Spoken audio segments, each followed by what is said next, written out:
Pada tahun 90-an, di sebuah desa kecil yang terpencil dan diselimuti pegunungan hijau, hidup seorang pemuda matang bernama Karyo. Usianya sekitar 27 sampai 29 tahun. Gagah, rajin, dan tidak punya perangai buruk. Namun nasib tidak pernah memihaknya. Orang tuanya meninggal saat ia masih belia. Ia mewarisi hanya sepetak sawah yang tanahnya lebih sering retak daripada menghasilkan padi. Desa itu sunyi, tradisinya kuat, dan rumor gaib adalah makanan sehari-hari. Dari pusat desa, suara gemuruh air terjun selalu terdengar samar. Warga percaya air terjun itu adalah tempat bersemayamnya makhluk halus, penunggu yang konon berbentuk perempuan dengan rambut panjang basah, berwajah sangat cantik saat jauh, namun sangat mengerikan saat dekat. Orang-orang tua menyebutnya Mbak Ratri, namun tak ada yang benar-benar tahu nama aslinya. Yang jelas, air terjun itu bukan tempat manusia biasa, terutama pada malam Jumat Kliwon. Karyo tumbuh besar mendengar semua itu, tapi ia selalu menganggapnya sekadar mitos. Hingga suatu malam, nasibnya membawanya ke sana. Awal mula semuanya terjadi pada sore yang muram. Karyo baru saja gagal panen lagi. Tanamannya menguning, akar padi menghitam. Entah karena jamur atau hama, ia pulang dengan hati remuk. Di tengah perjalanan, ia bertemu seorang kakek asing, berpakaian lusuh namun sorot matanya tajam, seperti orang yang sudah melihat terlalu banyak masa. Kakek itu duduk sendirian, memandang arah air terjun, seakan sedang menanti sesuatu. Kakek itu berbicara lirih, tidak panjang, tidak rinci. Namun pesannya menusuk ke dalam hati Karyo, bahwa di air terjun itu ada jalan menuju kekayaan. Jalan yang cepat pasti, namun menuntut harga, bukan uang, tapi kesetiaan. Saat Karyo menengok sejenak, sosok kakek itu sudah hilang tersapu kabut sore. Tidak ada jejak langkah, tidak ada suara, seolah memang tidak pernah ada. Dan di malam itulah Karyo memutuskan pergi ke air terjun. Suasana malam pertama, malam Jumat Kliwon, udara lembab, dedaunan bergetar seakan merinding. Gemuruh air terdengar seperti nyanyian makhluk tak kasat mata. Karyo membawa sesajen sederhana, bunga, minyak wangi, telur ayam kampung. Saat ia menaruh sesaji, hening tercipta. Lalu, suara tangis perempuan terdengar dari balik air terjun. Lama, lirih, dan menyayat hati. Air terjun bergemuruh lebih keras, dan dari balik tirainya ia muncul. Perempuan berambut panjang yang menutupi separuh wajahnya, basah, namun memiliki kecantikan yang tidak wajar. Kulitnya pucat, matanya kosong namun terasa memerhatikan Karyo dari kedalaman yang jauh. Perempuan itu menawarkan perjanjian, kekayaan tak terbatas, asal Karyo bersedia menjalani ritual setiap malam Jumat Kliwon. Ritual penyatuan tubuh dan roh, sebuah hubungan intim mistis yang mengikat darah dan takdir. Tanpa mengetahui seluruh konsekuensinya, Karyo mengangguk. Dan semenjak saat itu, hidupnya berubah. Dalam beberapa minggu saja, kehidupan Karyo seperti meloncat puluhan tahun ke depan. Sawahnya membaik luar biasa, airnya jernih, padinya besar-besar seolah disirami keberuntungan. Ia mendapat rezeki dari arah yang tak pernah ia bayangkan. Orang-orang membeli hasil taninya dengan harga tinggi. Tetangga menitipkan ternak. Bahkan orang dari desa sebelah mempercayakan modal usaha. Rumahnya yang dulu rewot berubah pelan-pelan. Tembok diganti papan, atap rapat, perabotan mulai memadai. Warga mulai bergosip, kenapa rezekinya tiba-tiba deras? Apa ada yang ia lakukan? Sebagian iri, sebagian curiga, namun tidak ada bukti apapun.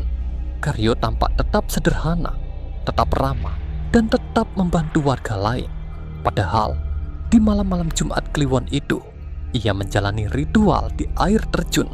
Ritual yang lama-lama bukan hanya sekadar pemenuhan perjanjian, tapi seperti hubungan yang semakin dalam, semakin intens, semakin melekat. Makhluk perempuan itu, Ratri, selalu muncul dengan tubuh basah, aroma tanah basah bercampur bunga hutan. Tatapannya lembut namun menakutkan. Setiap kali ritual berlangsung, Karyo merasa tubuhnya dihisap sesuatu yang bukan dari dunia ini. Ia pulang dengan tubuh lemas, namun esoknya selalu penuh energi dan keberuntungan. Hubungan mereka tak sekadar fisik. Kadang Karyo merasakan kehadirannya bahkan di rumah.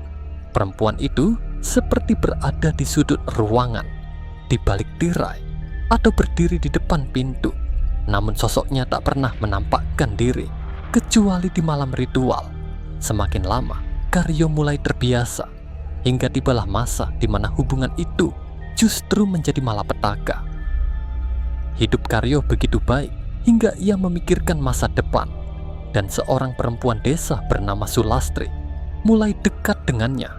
Sulastri adalah gadis desa yang ayu, lembut, dan rajin membantu orang tuanya. Hubungan mereka berkembang natural. Warga menyukainya.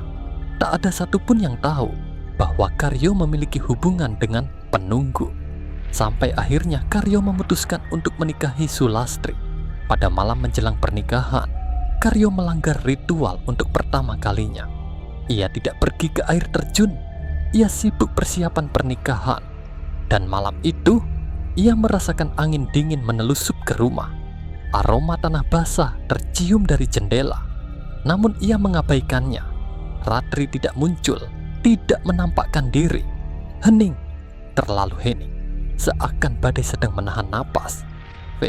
Gangguan dimulai, bukan sekadar teguran.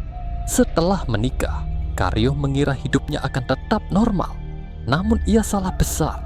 Beberapa minggu setelah menikah, Sulastri mengeluhkan rasa dingin yang tidak normal. Kadang saat ia sedang tidur, ia merasa seperti ada rambut panjang menyentuh wajahnya. Ia terbangun panik, namun tidak melihat siapapun. Pernah juga ia merasa seseorang duduk di ranjang di tengah malam, namun suaminya sedang tidur di sisi lain. Sulastri mulai pucat, seperti kurang tidur.